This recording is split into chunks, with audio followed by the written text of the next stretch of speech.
Баршаңызға сәлем, сіздермен Нұрсезім. Бүгін өте дәмді, ауызға салғаннан еритін духовкада піскен тауық қанаттарын дайындаймыз. Алдымен тауық қанаттарын жақсылап жуып аламыз және артық жерлерін, яғни жеуге келмейтін жерін осылай кесіп тастаймыз.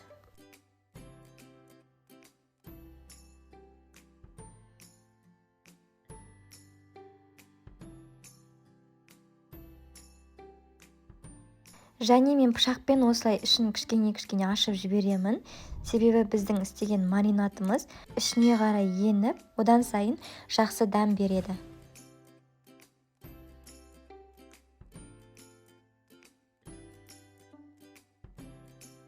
Татымына қарай тұз, бұрыш, паприка және мен хмели сунели деген приправаны ұнатамын. Соны қосамын. 1 ас қасық томат пастасы, қызыл бұрыш, кішкене майонез және сұйық май қосып, барлығын араластырамын.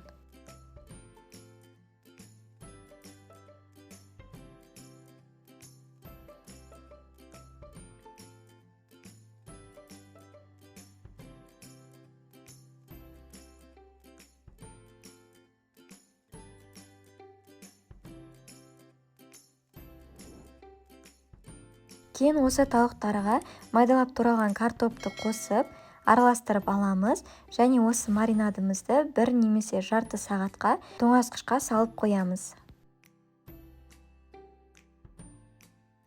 Жарты немесе 1 сағаттан кейін алып, осылай противенге орналастырамыз және қызып тұрған пеште 180 градуста 40-45 минут пісіріп аламыз.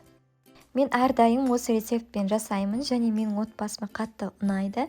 Оның үстіне тауық еттері сондай сочный, өте дәмді болып шығады. Сіздер де жасап көріңіздер. Барлығыңызға ұнайтынына сенімдімін. Каналға тіркеліп, лайк басып, комментарий жазуды ұмытпаңыз. Баршаңызға ас болсын.